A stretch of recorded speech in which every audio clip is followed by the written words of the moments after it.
Hola muchachos, buenas noches. Buenas noches, profe. Hola, profe, buenas noches. ¿Cómo están? Bien, profe, gracias. Bueno, vamos a iniciar con el tercer módulo llamado la pena. Pongan mucha atención porque al final de esta clase voy a dejar un trabajo, ¿listo? Sí, señor. La Real Academia Española define la pena como un castigo o un tormento, un sentimiento de gran tristeza que hace referencia al castigo impuesto conforme a la ley por los jueces o tribunales a los responsables de un delito o de una falta. La pena se entiende que es la última reacción institucional de carácter judicial ante la comisión de un hecho punible por parte de un sujeto imputable. Es así que solo el legislador puede establecer los delitos y las penas que se deben aplicar a los ciudadanos, así como el procedimiento aplicable al ejercicio de la investigación y el juzgamiento, siendo esto posible porque proviene de la soberanía popular y de la facultad de autodeterminarse y concretar las normas que van a hacer posible el cumplimiento del contrato social. La pena tiene tres definiciones. En sentido general, la pena expresa cualquier dolor o cualquier mal que cause dolor. En sentido especial, un mal que implica el sufrimiento por un hecho cometido con dolo o imprudencia. En sentido especialísimo, el mal impuesto al reo por la autoridad como consecuencia de un delito.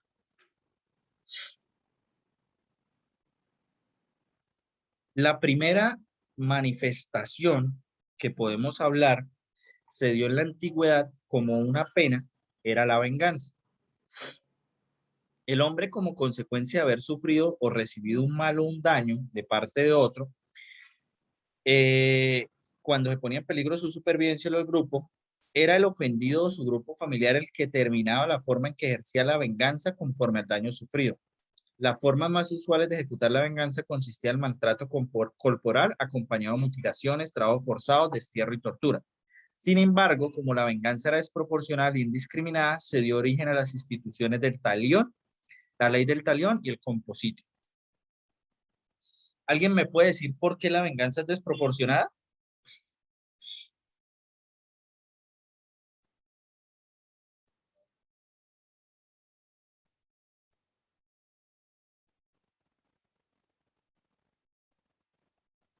¿Por qué creen que se manifiesta acá que la venganza es desproporcionada?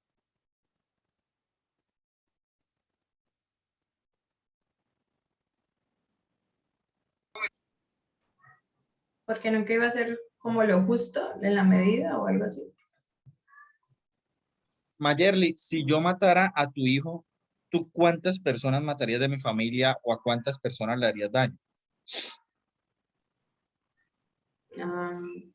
No sé, profe. O sea, el punto es que no había como una tasación que nos pudiera llegar a decir, me hizo daño, ¿qué tanto daño inflijo? Entonces ustedes saben que el deseo de venganza es muy fuerte y podría llegar a pasarse. Y cuando empezaban a ver las venganzas, ustedes recuerdan esos problemas familiares donde se mataba un miembro de una familia, luego este mataba a dos, luego se mataba a tres de esta, luego ese a cuatro y se acababan las familias. Entonces la venganza no ponía final. Luego de eso encontramos la ley del talión. Era la primera manifestación de la pena, se dio bajo esta modalidad en donde la venganza no podía ser mayor a la ofensa recibida, prevaleciendo el principio de reciprocidad. Una pena idéntica y no equivalente. Del latín talis, que significa igual o semejante, ojo por ojo, diente por diente. La ley del talión se ve reflejada en el Código de Hammurabi, en donde se fijaron las reglas de la vida cotidiana, así como las penas, las cuales aparecían inscritas según los delitos y crímenes que se podían cometer en un respectivo. Las cuales...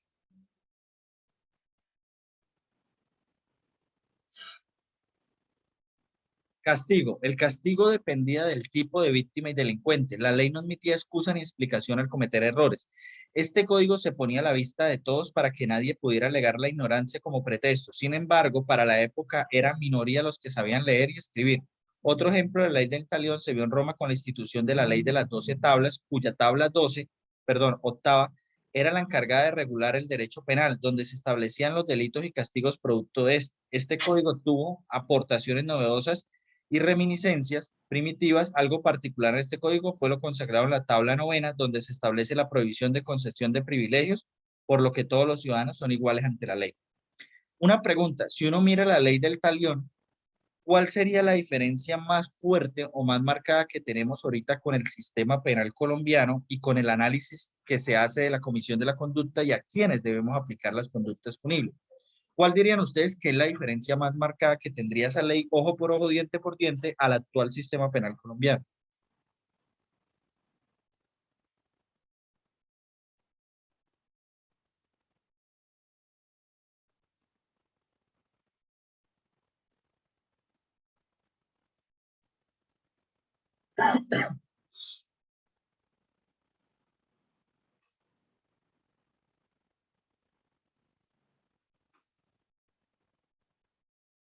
¿Cuál creen ustedes que es?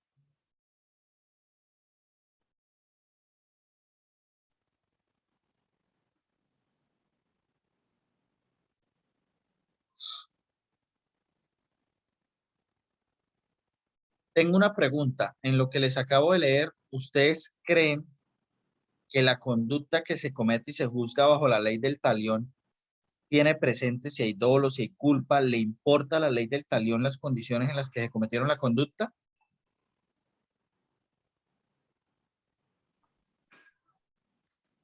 No, Entonces, algo que no importaba o que no tenía la ley del talión era que usted no importaba si usted mataba con dolo o culpa.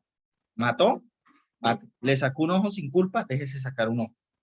No importaba y entonces consideraba a toda persona que cometía una conducta punible debía ser penado. Y como ya lo vimos en el Código de Procedimiento Penal, pues hay que mirar la antijuricidad, la culpabilidad, la tipicidad para lograr establecer si la conducta es punible o no. Lo que no le importaba al Código de Hammurabi, cometió una conducta, el resultado es este, listo, esta es la consecuencia. Luego viene el compositio, que fue la forma en la que se estructura que pudiera haber una compensación de carácter monetario y no un castigo físico. Entonces, ¿qué es lo que se dice? Yo le saqué un ojo a Margie. Margie, ¿cuánto vale tu ojo? ¿Te parece bien si te doy 100 millones de pesos y dejamos así? Hacemos como si nada ha pasado. Pues obviamente no es que nada haya pasado, pero podemos arreglar.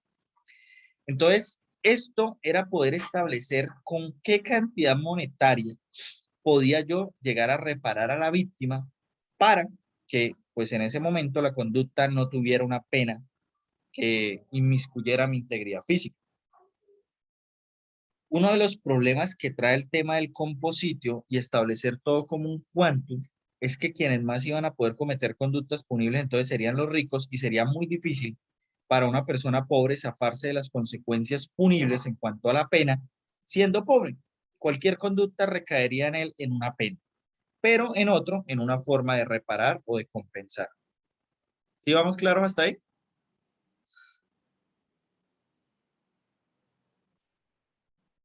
¿Sí?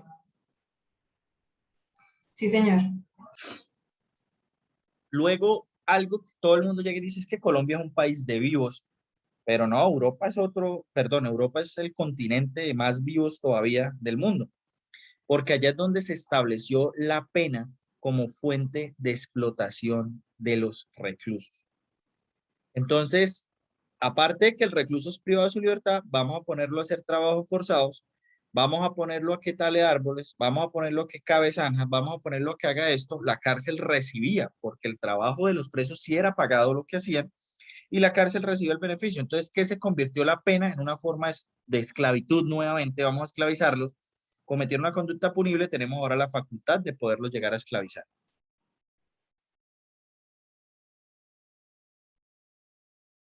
Luego, avanzando, se habla de la pena como un medio resocializador.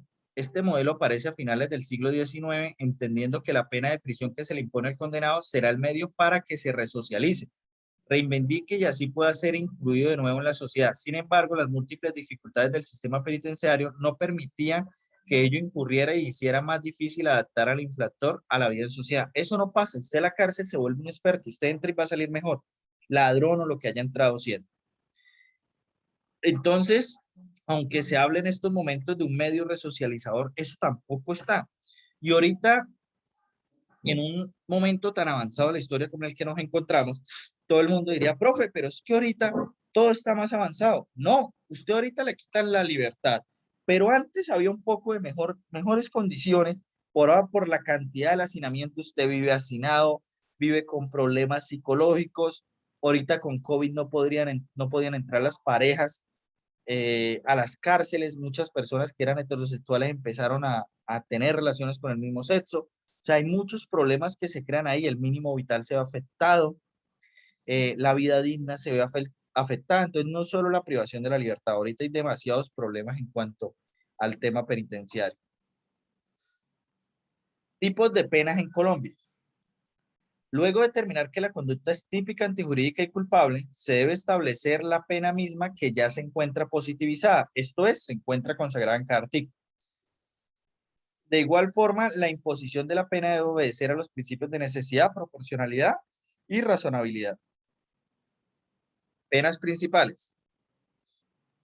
En el ordenamiento jurídico se encuentran señaladas en el artículo 35 y se entienden que este tipo de pena funciona de una forma autónoma e independiente sin sujetarse a otro, toda vez que el tipo penal la ha definido previamente. En este tipo de pena se encuentra la pena de prisión que restringe el ejercicio de la libertad, de igual forma la pena de multa.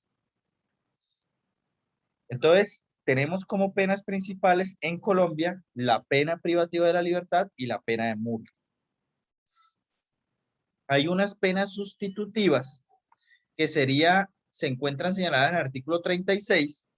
En cambio, las penas principales, cada artículo las trae, y allí se determina que la regla general frente a la detención es que debe ser intramural. Sin embargo, y previo cumplimiento de los requisitos establecidos en la ley, se puede sustituir esta medida con la prisión domiciliaria, en donde la privación de la libertad cumplirá en el lugar de residencia del condenado, en el lugar que el juez lo determine. Se debe tener en cuenta que el condenado,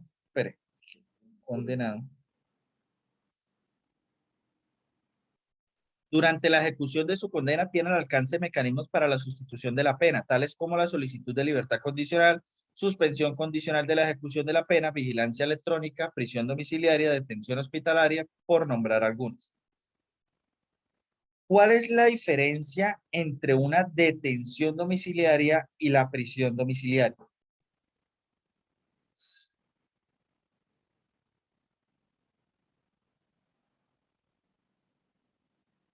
Ustedes han visto que algunas personas, aunque no ha terminado el proceso penal, les imponen una medida de aseguramiento. Por ejemplo, a Uribe, por ejemplo, a Cadena, ¿sí vieron que él estaba con una detención domiciliaria? Sí, profe. Entonces, el término de detención domiciliaria lo manejamos a cuando el procedimiento se está dando, no ha terminado y la persona se encuentra detenida domiciliariamente. Y prisión domiciliaria es el momento cuando ya está cumpliéndose la sentencia en firme. Penas accesorias privativas de otros derechos.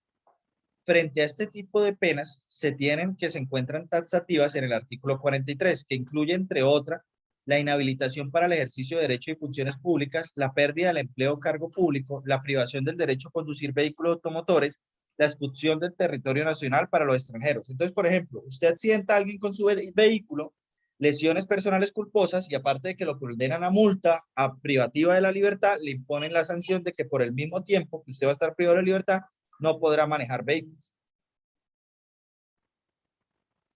Bueno, y ustedes preguntarán, profesor, pero si va a estar privado de la libertad, pues me da lo mismo que me impongan no poder manejar vehículos porque igual privado de la libertad no puedo manejarlo.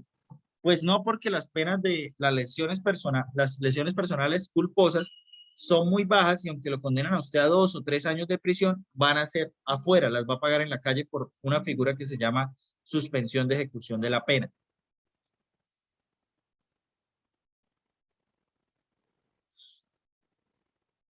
Funciones y fines de la pena en Colombia.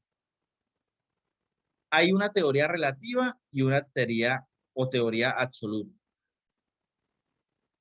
El Código Penal colombiano se establecen las funciones de la pena en el artículo 4, señalando que deben regirse por principios de necesidad, razonabilidad y proporcionalidad, en donde el principio de necesidad se hará en el marco de la prevención y su desarrollo.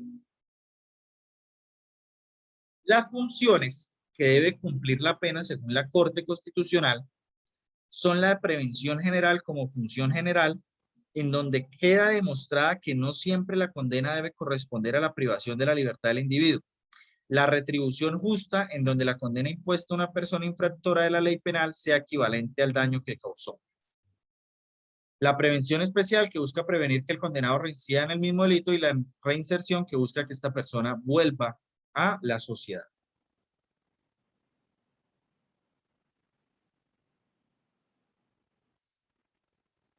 Fines de la pena. Al describir la finalidad de la pena, consideraba que la prisión era contraproducente para la reforma del sujeto y su corrección. El principio de la aplicación del modelo rehabilitador en Colombia es preponderantemente intramural, produciéndose la paradoja de pretender educar para la libertad con ausencia de esta. Entonces, es muy raro que Colombia llegue y dice, vamos a hacer un modelo de reinserción social. La reinserción social es que la persona pueda volver a convivir en sociedad. Pero ¿qué es lo que hago yo como prisión? Lo saco de la sociedad y lo aíslo privando de su libertad.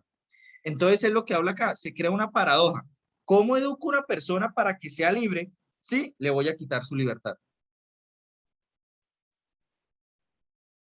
Las teorías que justifican la imposición de la pena a partir de los fines son absolutas y relativas, y la Corte las determina de la siguiente manera. Teorías absolutas. Esta teoría define que la pena tiene una marcada tendencia compensatoria y busca resarcir el daño cometido por el infractor. Dentro de las tendencias de la teoría absoluta se incluyen la expiación y la retribución. La expiación, la pena supone una expiación moral, una especie de reconciliación del sujeto activo con la norma penal transgredida y con la sociedad. De aquí que la pena tenga una dimensión de arrepentimiento del delincuente y la aceptación social de aquel acto de contrición, que se traduce en la liberación de su culpa. Teoría de la retribución se considera de una parte la realización del anhelo de justicia como fundamento del derecho o necesidad moral o social, y de otra la prohibición de instrumentalizar al individuo en producto del bienestar social o común. Y las teorías relativas, tenemos la teoría de la prevención general. Esta teoría parte de la idea de que la pena tiene una finalidad intimidatoria. Teoría de la prevención general positiva, la base de esta teoría es el respeto del orden social, y la teoría de la prevención especial, que esta teoría se dirige al autor concebido individualmente. Este criterio busca proteger bienes jurídicos a través de la lesión de otro bien jurídico. ¿Cómo así que la lesión de otro bien jurídico? Pues sí, buscan proteger, por ejemplo, la integridad física, la vida de una persona a través de ¿qué? De la privación de la libertad de otro.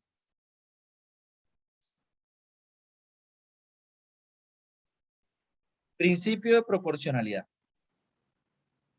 La pena tiene unos principios y la misma debe ser proporcional, necesaria y útil. Si yo cometo unas lesiones personales culposas, pues no me pueden meter 100 años de prisión porque no sería proporcional. Seguidamente se expondrán las excepciones a la imposición de la pena y de igual forma se explicarán algunos conceptos frente a la pena natural y el principio de oportunidad.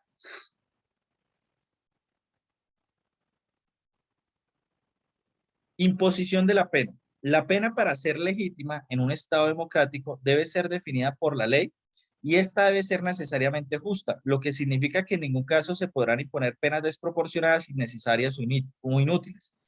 Soporte de aquello, el artículo 2 constitucional, que determina los fines del Estado, debe asegurar la convivencia pacífica y la vigencia de un orden justo. Imposición de la pena y sus excepciones. Dentro del proceso penal verificada la comisión de una conducta típica antijurídica culpable, no acontece inmediatamente la imposición de la pena. Por el contrario, se requiere determinar la responsabilidad frente a una persona determinada. Una vez declarada la responsabilidad, de la consecuencia jurídica inmediata es la imposición de la pena o la medida de seguridad. Pero en los casos excepcionalmente determinados por la ley, puede el Estado prescindir de la aplicación de la pena debido a dichas circunstancias que constituyen un factor negativo de punibilidad. Por tal razón, teniendo el Estado la potestad punitiva en caso concreto y se llegan a presentar causales personales de exclusión de la pena, la consecuencia no puede ser otra que abstenerse de imponerla, haciendo énfasis en que el Estado goza de la potestad punitiva. Juan, padre de una menor de 3 años, María, tenía un carro. El día sábado 21 de noviembre del 2020 fue al garaje y buscó sacar el automotor para hacer unas compras. Abrió el garaje, se montó al auto y empezó a sacarlo en reversa. Pero su pequeña estaba jugando justo fuera de este. Al ser tan pequeña no pudo verla y para su infortunio le pasó el carro por encima. De inmediato la niña murió y Juan fue llevado para la fiscalía para ser procesado ¿por qué? Homicidio culposo. Ok. ¿Alguien de acá alcanzó a entrar a la tutoría que dictó Manuel?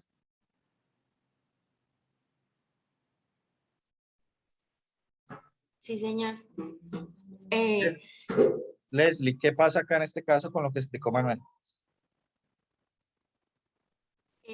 Se presentaba la figura esta de la pena natural, no me acuerdo si se llama así, que era la pena pues por el mismo dolor que ya le había causado, era suficiente como para aplicarle o imputarle cargos. ¿Cuál es el dolor que tiene Juan? Pues que mató a la hija. Ok. Entonces, la teoría que nos está diciendo Leslie y que deben conocer es que en los delitos culposos, ¿cuáles son los delitos culposos? Los que la persona no tenía la intención de cometer. ¿Él quería matar a su hija? No. Venga, sin culpa, mato a mi hija. Tengo que vivir con el dolor de que mi hija está muerta. 2, vivir toda la vida sabiendo que yo la maté. Y 3, me van a abrir un proceso penal y me van a buscar judicializar. Entonces la ley llega y dice, no, no podemos llegar a esos extremos porque sería innecesario buscar causar o darle una pena a esa persona cuando ya ha sufrido lo suficiente. Leslie, en el caso que les presentó Manuel sobre qué era y por qué se daba la pena natural. Era una pareja que iba en una moto y el señor iba conduciendo y atrás iba con no se sabe si era la esposa o era la pareja. Y se pasó un semáforo o un pare, no me acuerdo, y la mujer murió, pero el problema está en que el debate se centró en que si él era el culpable por haberse pasado la señal o ella por no haberse puesto el casco, creo que. Ok.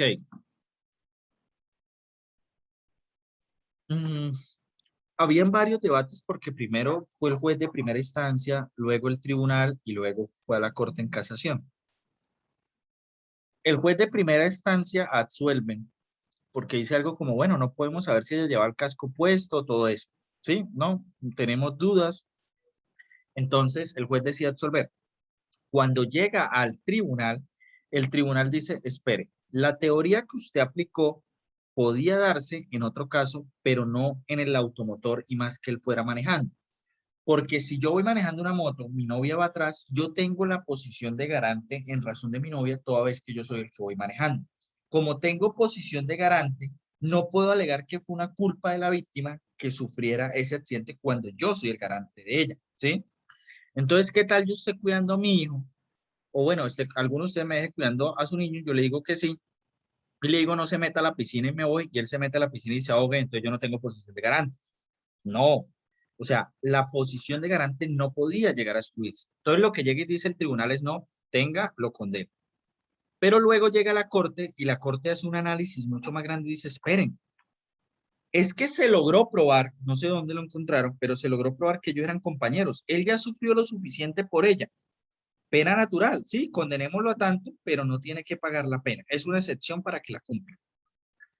Y había muchos presupuestos y ahí los exponía Manuel. Primero, ¿cómo un juez en un recurso de casación va a alegar pena natural cuando la defensa jamás intentó defender a su prohijado con el tema de pena natural? La fiscalía y la víctima pudieron llegar a contradecir que efectivamente existió eso. Entonces, otra persona llega y dice, venga, ¿y cómo se prueba que él sentía sentimientos por su compañera? Y yo no, pues hasta allá tampoco llego porque es que en Colombia hay una presunción. Si yo me muero, mis hermanos, mis padres, mis hijos podrían llegar a reclamar porque hay una presunción de que las personas más cercanas van a sentir una afectación por la muerte de alguien. y hay una inversión de la carga de la prueba y es la otra persona la que debe demostrar que no hay sentimientos o no hay afinidad. Pero ahí venía el problema. Si la fiscalía o la víctima debían demostrar que esa persona no sentía nada por su novio o por su compañera, pues debió permitírsele poderlo demostrar, pero nunca se lo permitieron porque esa teoría salió hasta en una instancia superior.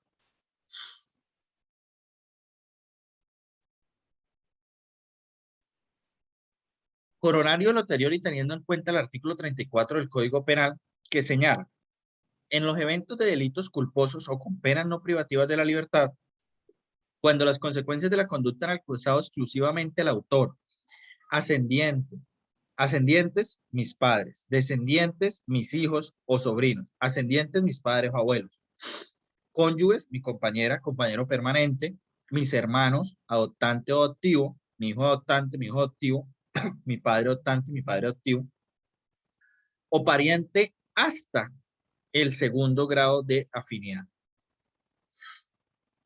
Se podrá prescindir de la imposición de la sanción penal cuando ella no resulte necesaria. Entonces, ya hay un sufrimiento, ya está usted teniendo esa pena, la misma vida le cobró usted la pena, por eso se llama pena natural, usted ya está pagando una pena natural que es peor que si nosotros le vayamos a imponer una sanción, entonces no se hace necesaria la pena en ese momento. Se llama pena natural al mal que se autoinflige el autor con motivo del delito o que sea impuesto por terceros por la misma razón. Frente a estos casos, no puede ser indiferente el juez que el autor de un robo haya perdido la mano por la explosión del arma o que haya sido gravemente herido durante un hecho policial de prevención directa, como tampoco si el autor de un homicidio culposo sufre la pérdida de un hijo o de toda su familia. Zaffaroni plantea que esta teoría o esta tesis también podría llegar a ser aplicada a los delitos cometidos dolosamente. En Colombia no se aplican, en Colombia son delitos culposos, pero imagínense ustedes que yo voy a robarme el alumbrado eléctrico, me subo, me electrocuto y pierdo mis dos manos. Como yo sí me quería robar el alumbrado eléctrico, aparte de que pierdo mis dos manos, me toca afrontar un proceso penal y en calidad de autor a título de dolo. Entonces uno se pregunta, venga, pero ya perdió sus manos, no se alcanzó, se robó 2, 3 horas de electricidad, ¿cómo le vamos a abrir un proceso penal? Pero en Colombia sí se tiene que abrir porque la única excepción para aplicar la pena natural es que el delito sea culposo o que no tenga pena privativa de la libertad, sino solo multa. La pena natural surge per se más allá del castigo que el Estado prevé, que el Estado prevea representa ya un mal intrínseco que el autor padece a consecuencia de la realización de la acción u omisión que le es reprochada.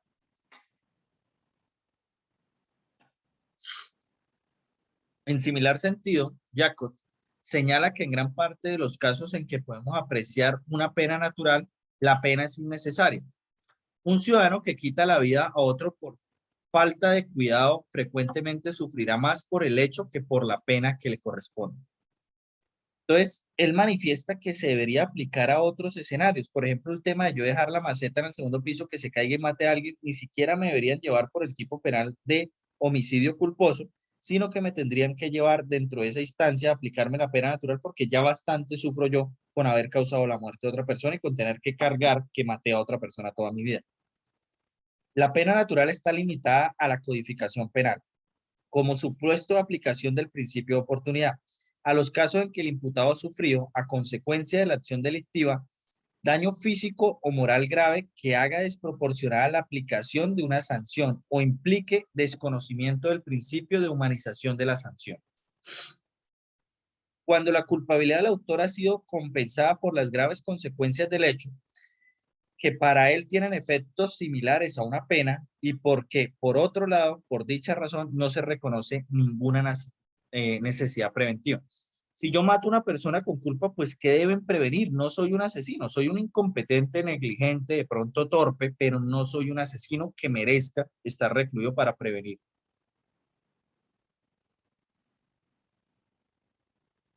Y ahora llegamos a otro de los escenarios en el tema de aplicación punitiva que se ha dado dentro del proceso penal para quienes cometen una sanción. Y es el principio de oportunidad. El principio de oportunidad se puede contextualizar como la facultad que tiene el titular de la acción penal. ¿Quién es el titular de la acción penal en Colombia?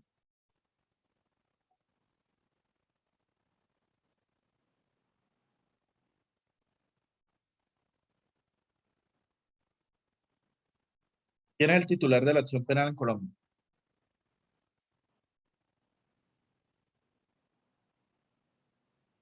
¿Quién busca llevar a las personas a que sean condenadas? ¿La fiscalía? La Fiscalía. La Fiscalía General de la Nación es el titular de la acción penal. Entonces, la facultad que tiene la Fiscalía para disponer bajo determinadas condiciones de su ejercicio con independencia de que se haya acreditado la existencia de un hecho punible contra un determinado autor. ¿Sí?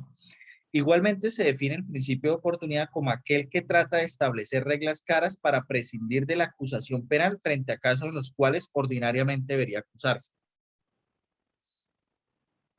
Oportunidad significa la posibilidad de que los órganos públicos a quienes se les encomienda la persecución penal prescindan de ella en presencia de la noticia de un hecho punible, o incluso frente a la prueba más o menos completa de la perpetración formal o informal, temporal o definitiva, condicional o incondicional, por motivos de utilidad social o razones político-criminales. Por ejemplo, ahorita por razones político-criminales en el marco de la protesta, todas las personas que estuvieron en el marco de la protesta social por un criterio político no le deberían imputar obstrucción de vías, algunos disque terrorismo, todas cosas, debería dárseles principio de oportunidad.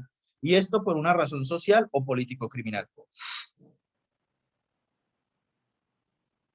En Colombia, segundo, voy a borrar acá una palabra.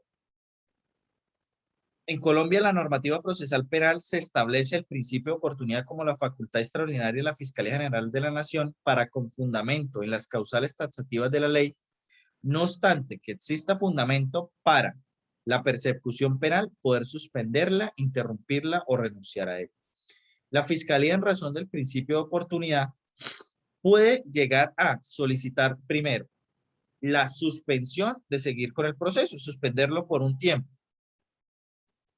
Entonces, pensemos que una persona quiere declarar y vender a todas las demás personas que cometieron el delito con él. Entonces, el fiscal le suspende la actuación penal hasta tanto él declare en juicio y al final decidirá renunciar a la actuación penal.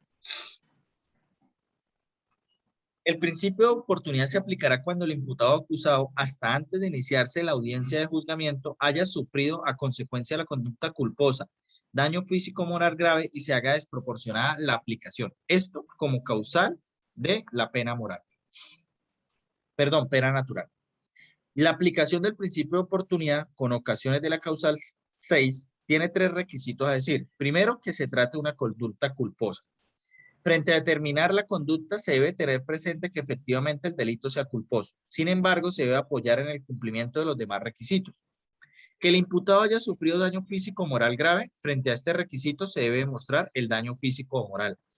Y la categoría de grave, y como último, que se haga desproporcionada la aplicación de una sanción o implique el desconocimiento del principio de humanización de la pena.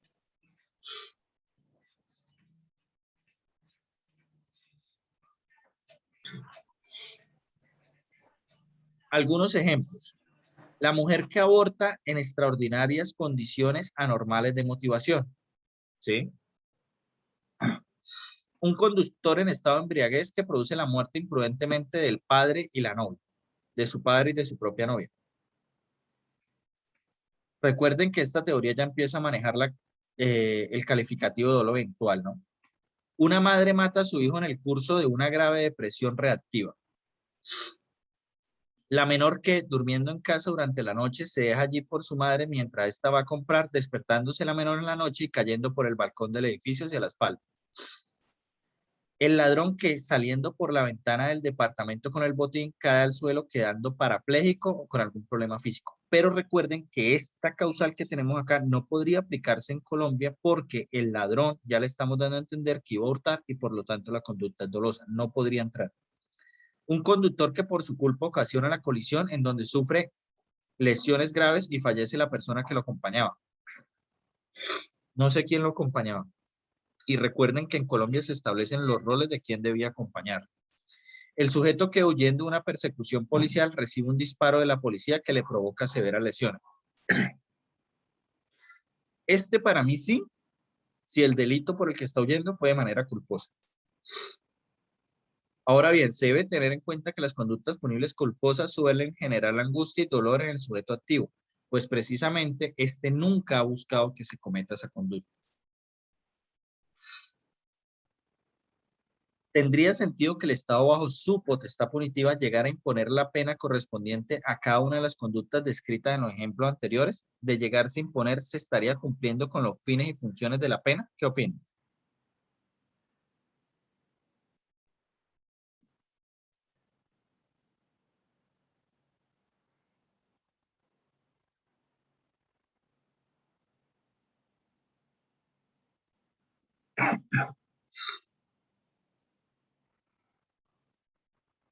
El infractor penal, actuando culposamente, al imponer la pena o sanción establecida, la función de prevención especial no cumpliría su cometido, ya que busca desestimular la comisión de una conducta lesiva a los bienes jurídicamente tutelados. Y atendiendo que el infractor cometió el delito con culpa, esto es faltando al deber objetivo de cuidado, esta función no sería efectiva. No existiría la retribución justa, atendiendo que al imponer la pena, esta no sería proporcional al daño que causó, ya que el daño en sí mismo ya le dio una afectación grave al infractor. La función de prevención especial busca, con la imposición de la pena, prevenir que el infractor reincida en su conducta punible, frente a este tipo de delitos donde la culpa es la protagonista. Ahora bien, hay unos mecanismos en Colombia que son unos mecanismos también llamados de suspensión de la ejecución de la pena. Supongamos que antes la norma decía de 2 a 5 años es la suspensión. La ejecución de la pena privativa de la libertad impuesta en sentencia de primera, segunda o única instancia se suspenderá por un periodo de 2 a 5 años de oficio o a petición del interesado, siempre que concurran los siguientes requisitos. La pena impuesta sea de prisión que no sea de 4 años. Si me condenan a 4 años, 3 años, 2 años, 1 año y medio, 2 años y medio, puedo acceder a este beneficio. Que no esté excluido el delito. Búsquese en el artículo 68A del Código Penal, ahí hay una serie de exclusiones,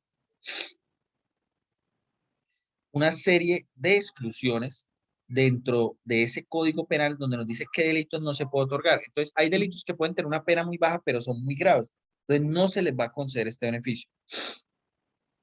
Y es que la persona no tenga antecedentes por delito doloso dentro de los 5 años anteriores. Entonces, supongamos que yo cometo unas lesiones dolosas. Yo quería causarle daño a Leslie. La golpeo, la dejo muy mal herida, pero me dan lesiones. Me condenan a 3 años. No está excluido en el 68A y yo no tenía otra conducta punible anterior. El juez me condena a 3 años.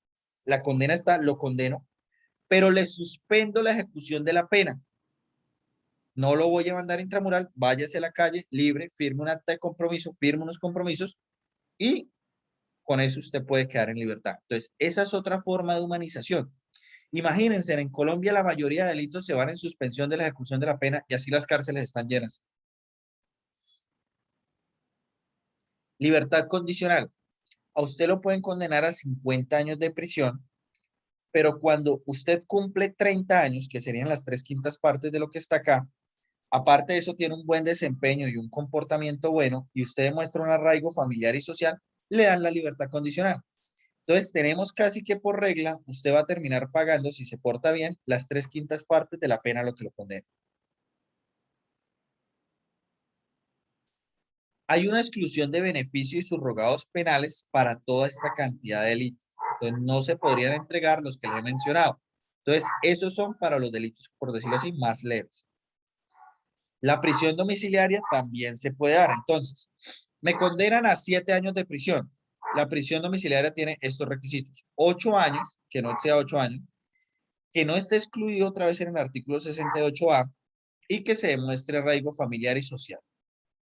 Me condenan a 7 años, no está excluido el delito en el 68A y yo tengo un arraigo familiar y social, lo logro demostrar, me va a decir condenado a 7 años de prisión, pero voy a darle como beneficio la prisión domiciliaria. ¿Claro hasta ahí?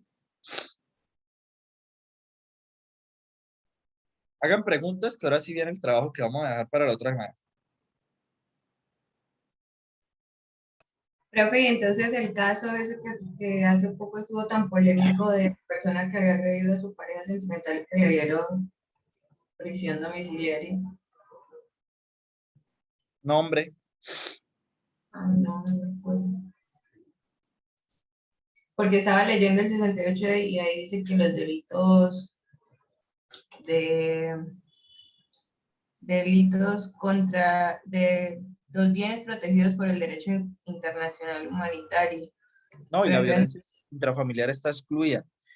ah, Pero es que recuerda que si él no ha sido condenado, no es que le hayan dado prisión domiciliaria, le dieron detención domiciliaria. Entonces lo vamos a detener mientras se termina el proceso, porque recuerda que él es inocente, él tiene la presunción de inocencia.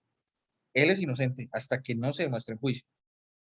debe ser eso. Gracias, profe.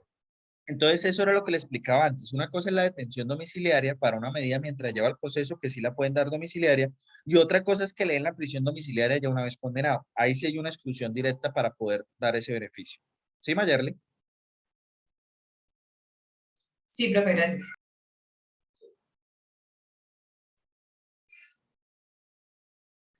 Tengo una pregunta. El homicidio dice que da de 208 a 450 meses de prisión. Yo, ¿cuánto te daría a ti, Mayerly, y yo cuánto le daría a Jessica? ¿Te parece bien, Mayerly, que tú cometes un homicidio y yo te dé 208 meses, y en cambio Jessica comete otro homicidio y le dé 450 meses?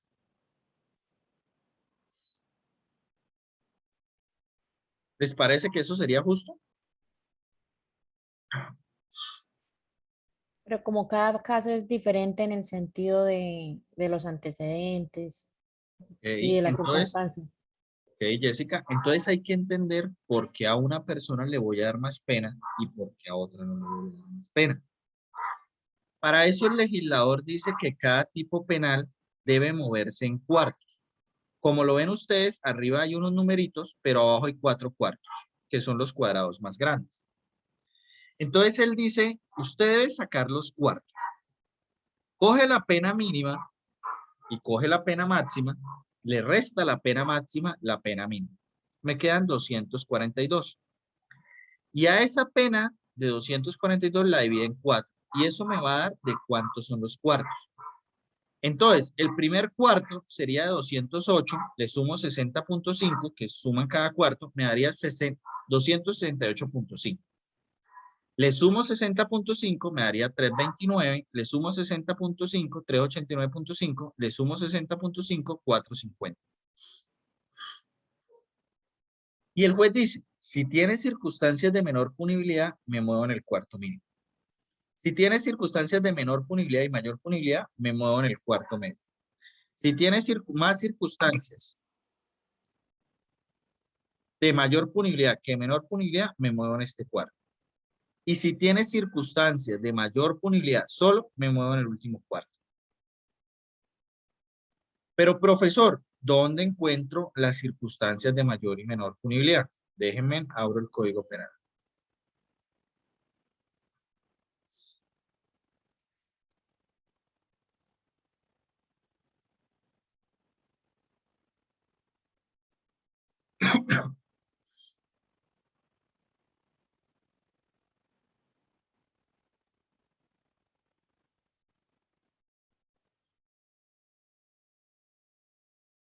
¿Sí estamos viendo el Código Penal? Sí, señor. Bueno, las circunstancias de menor punibilidad es cuando usted no tiene antecedentes penales. El obrar por motivos nobles y altruistas. El obrar en sentido de emoción, pasión excusables o de temor intenso. La influencia de apremiantes circunstancias personales o familiares en la ejecución de la conducta punible. Locular voluntariamente después de cometer la conducta, anular o disminuir sus consecuencias. Reparar voluntariamente el daño ocasionado aunque no sea de forma total. Asimismo, si se ha procedido a indemnizar a las personas afectadas con el hecho punible. Presentarse voluntariamente a las autoridades después de haber cometido la conducta punible e evitar la injusta sindicación de terceros. la indigencia o la falta de ilustración en cuanto hayan influido en la ejecución de la conducta punible, las condiciones de inferioridad psíquica determinadas por la edad, cualquier circunstancia análoga. Y circunstancias de mayor punibilidad son ejecutar la conducta sobre bienes o recursos destinados a actividades de utilidad común, ejecutar la conducta punible por motivo abyecto, fútil o mediante precio para los sicarios, emplear en la ejecución de la conducta punible medios de cuyo uso pueda resultar un peligro común, hacer más nocivas las consecuencias de la conducta punible, obrar en coparticipación criminal, ejecutar la conducta punible valiéndose de un inimputable. Acá las tenemos. Entonces, como yo les estaba explicando ahorita en el mapa, tenemos cuáles son las circunstancias. Si solo tengo carencia de antecedentes, pues me muevo en este. Si tengo carencia de antecedentes, pero estaba en coparticipación criminal, en este. Si tengo coparticipación criminal, carencia de antecedentes, que es de menor punibilidad, y otro de mayor, pues en este. Y si tengo solo de mayor punibilidad, me muevo en el último cuarto. ¿Me hago entender?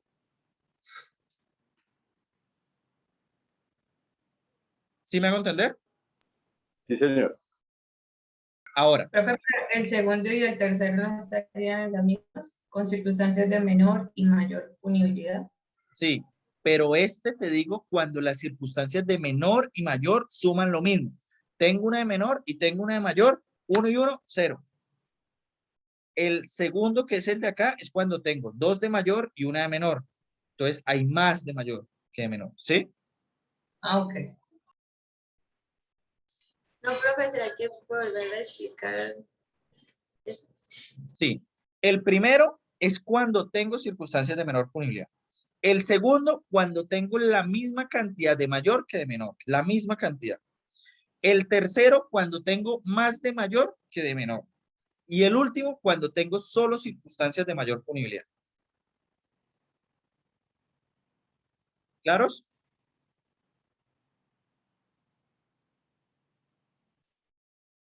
Sí, señor. Ok. Para los jueces evitar ser un problema que también habría acá, es porque si Margie tiene una circunstancia de menor punibilidad y Leslie también tiene una de menor, pues yo tendría que darles de 208 a 268. Pero el juez ahí sí tiene una discrecionalidad. Si al juez se le da la gana, le mete a Margie 208, y si se le da la gana y le cae mal, le mete a Leslie 268. Lo que se ha hecho en la práctica para evitar ese problema es que siempre se mueven en las partes mínimas. Entonces, si estamos en el primer cuarto, van a dar 208. Si estamos en el segundo, van a dar 268. Si estamos en este, van a dar 329. Siempre mueven en los extremos medios y no buscan estas partes de acá. Pero cuando la conducta es muy grave y sea lo peor, entonces buscan meter los 450, que sería el máximo, para moverse en los extremos y no empezar a redondear por acá en las partes medias. ¿Claro hasta ahí?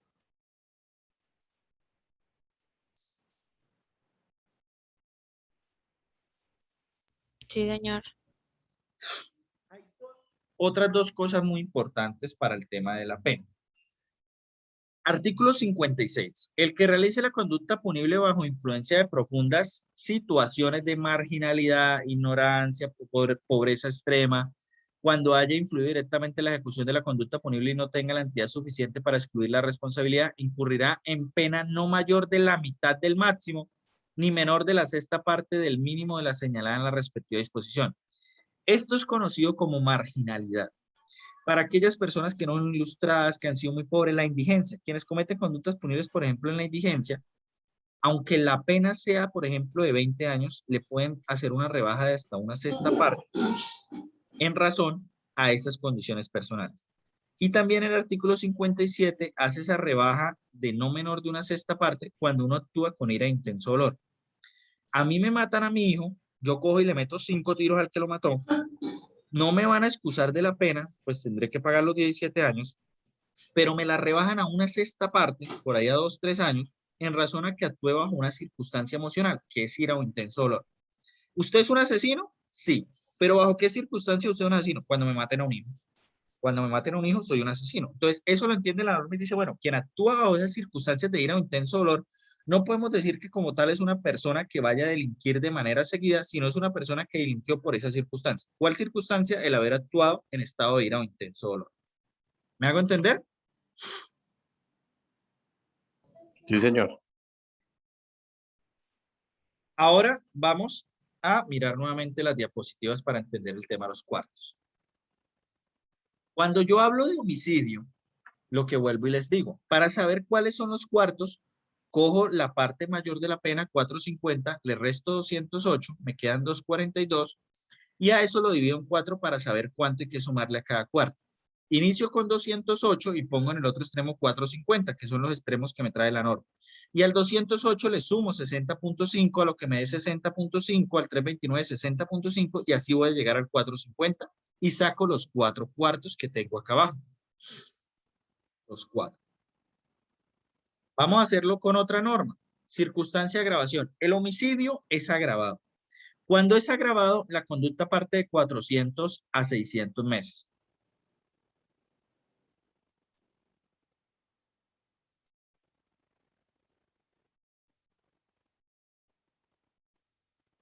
Acá voy a hacer una rectificación porque sí me había faltado eso, corregirlo en la anterior diapositiva.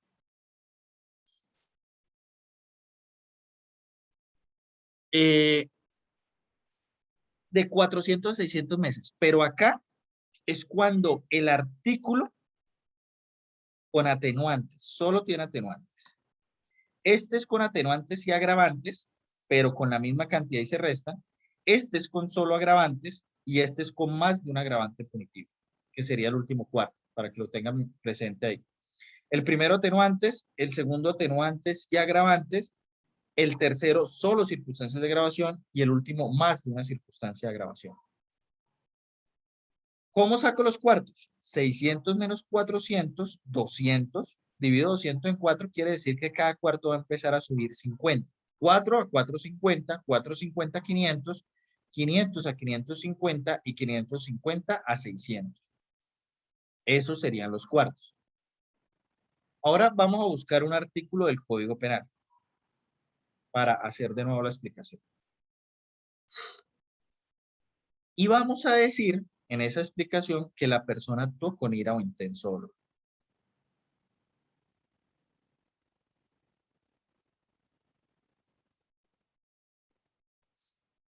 Vamos a suponer que el feminicidio se puede dar con ira o intenso dolor. Pero vamos a hacerlo agravado.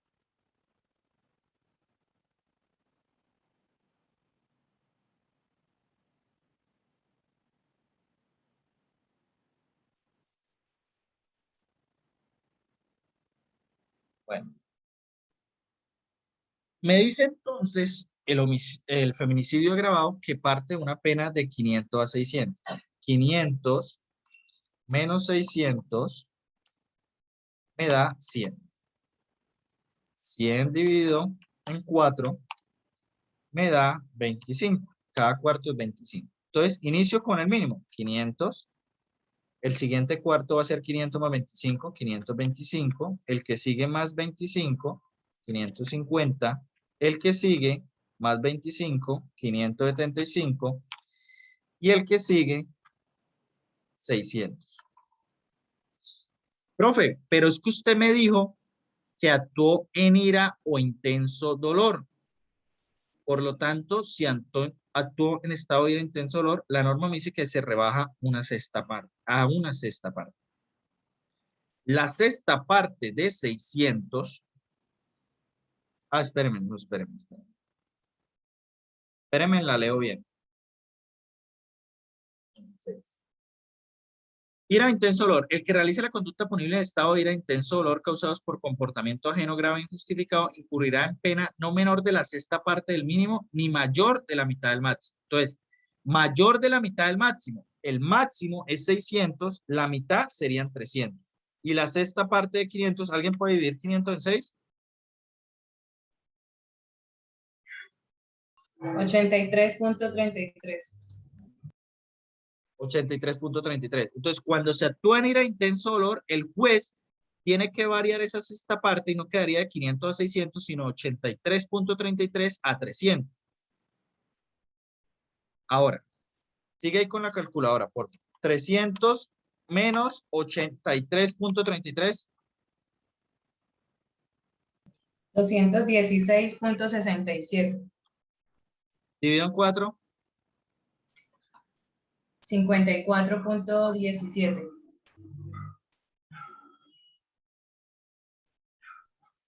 Entonces, no quedaría esta que dice acá porque cuando es con ira intenso dolor parto de 83.33 más 54.17, ¿cuánto queda? 137.5. Ese 137.5 más 54.17.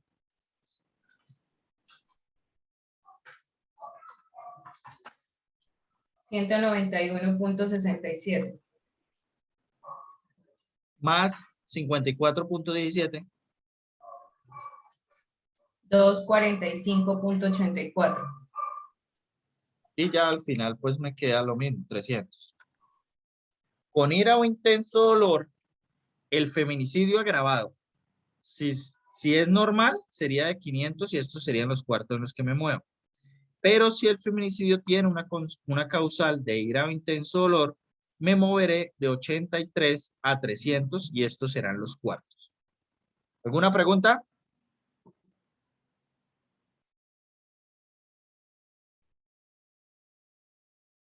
¿No? ¿Todo está perfectamente claro? Debí haber enseñado matemáticas en vez de derecho.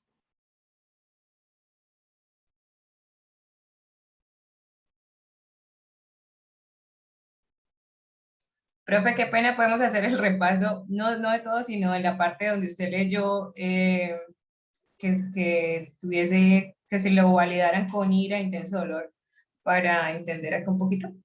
Ah, ok. La ira, intenso dolor está en el artículo 56. En el ejemplo estoy dando por presupuesto que se actuó así. Y dice, el que realice la conducta punible en estado de ira, intenso dolor causados por comportamiento ajeno grave, incurrirá en pena no menor de la sexta parte del mínimo. ¿Cuál es la sexta parte del mínimo? Lo que sacamos. De 500, la sexta parte es 84, lo que te dio ahí.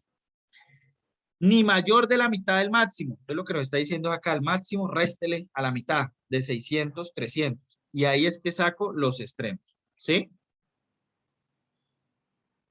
Sí, señor. Acá dice, en marginalidad, ni incurrirá en pena no mayor de la mitad del máximo, lo mismo, la mitad del máximo, ni menor de la sexta parte del mínimo. Está redactado diferente, pero es la misma vaina acá, la sexta parte del mínimo y la mitad del máximo. Y ahí pueden sacar las circunstancias. ¿Listos? ¿Otra pregunta?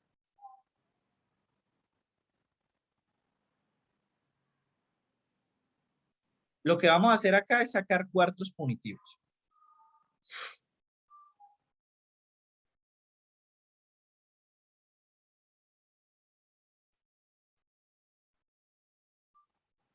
Quiero que me saquen los cuartos punitivos del artículo 104A, feminicidio. Ese es el trabajo que van a entregar para la siguiente semana. Ya, no se lo, pues se lo voy anotando en el grupo. Profe, ¿puedes repetir, por favor? Feminicidio, artículo 104A.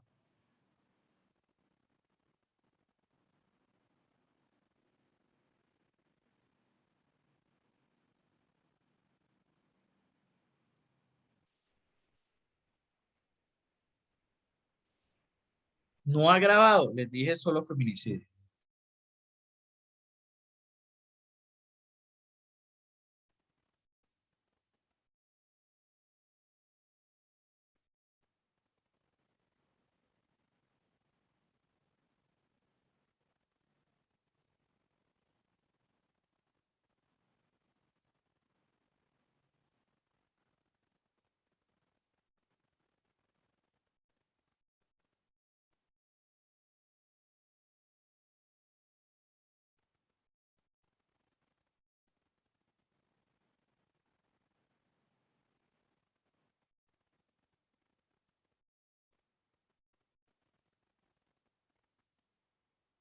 Lesiones con incapacidad para trabajar mayor de 90 días.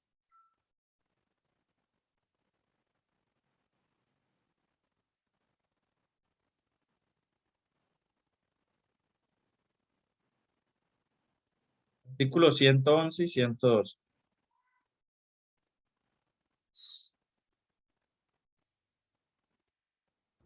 Profe, los dos, 111 y 112. Tienen que leer los dos para poder saber cuál es la pena de esas lesiones. Profesor, ¿me repite el artículo 112? ¿Es de qué? 111 y 112 son lesiones personales. Y ya a ustedes ya les expliqué en clase qué era lo que pasaba con las lesiones personales, que es un artículo especial que el 111 se complementa con los de abajo para poder saber cuál es la pena.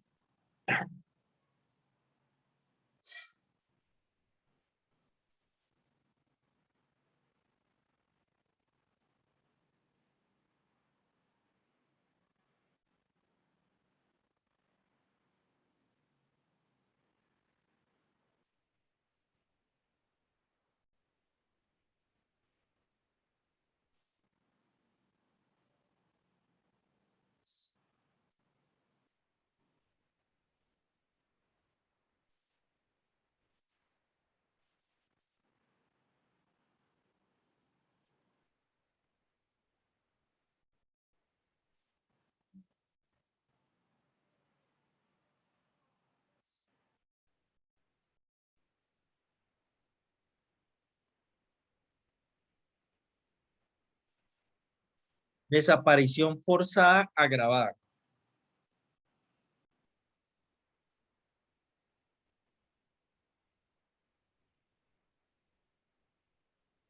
Artículos 165 y 166. No, 166, la agravada está ahí.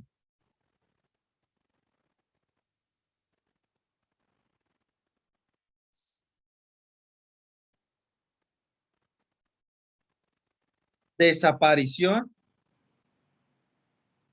forzada, atenuada. Artículo 167, numeral 2.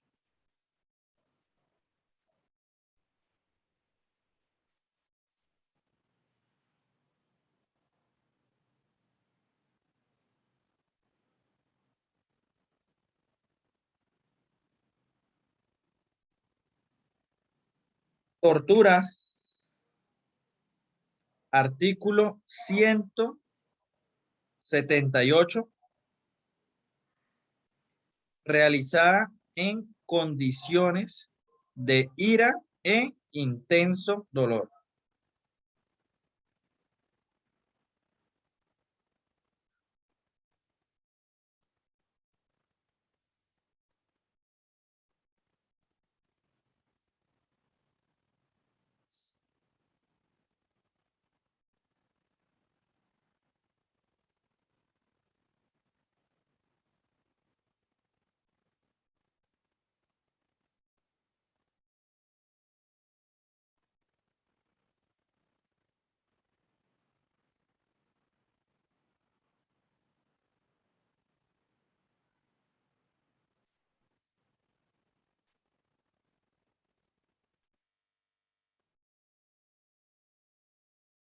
Acceso carnal violento, 205.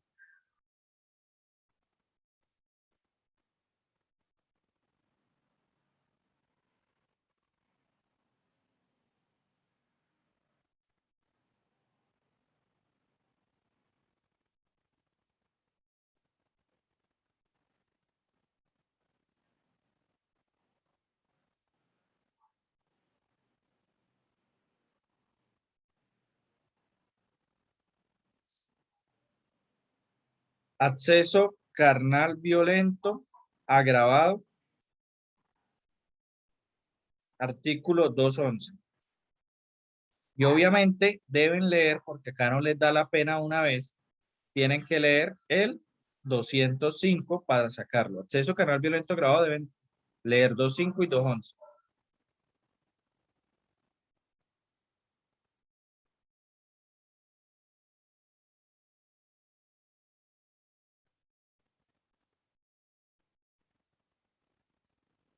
Y el último, o no, dejemos así.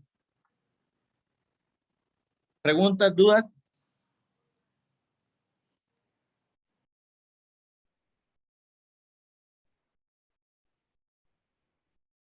No, todo claro, perfectamente claro.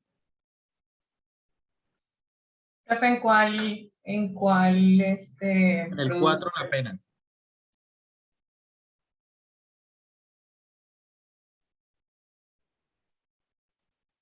¿Otra pregunta, dudas? Venga, les voy a ayudar un poco. Profe, qué pena, tenemos que hacer los cálculos como ahorita su merced nos explicó, ¿verdad? Sí. Esperen que no encuentro.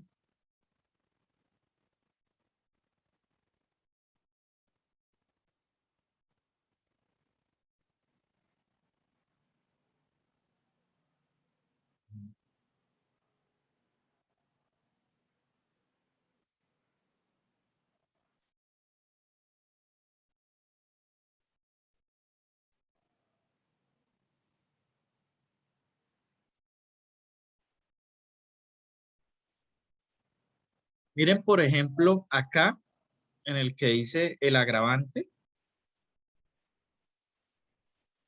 dice se aumentará de una tercera parte a la mitad.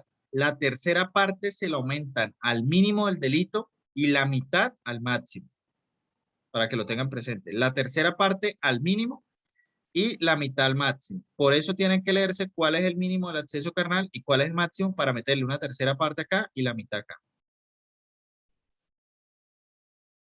Para la ayuda. Ahora sí, preguntas.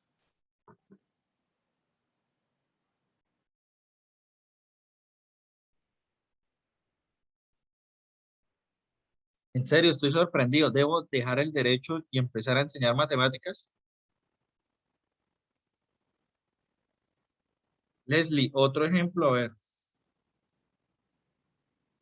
Acoso sexual, 210A.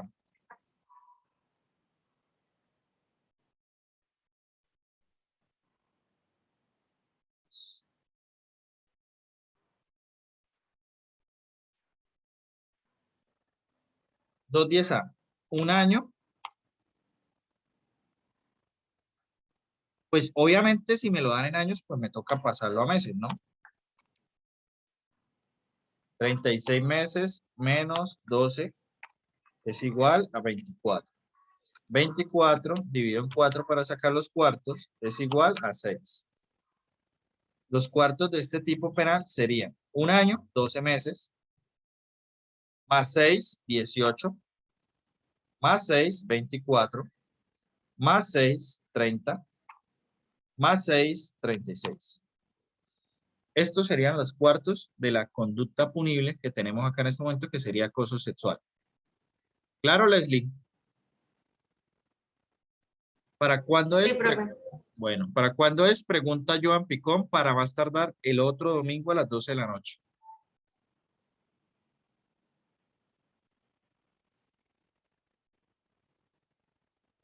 Profe, el domingo 31, Sí. O muy boleta el domingo 31. para el primero, profe. No, entonces venga, espere. Igual todavía tenemos tiempo. Para el domingo 7. Tienen 15 días, ¿listo?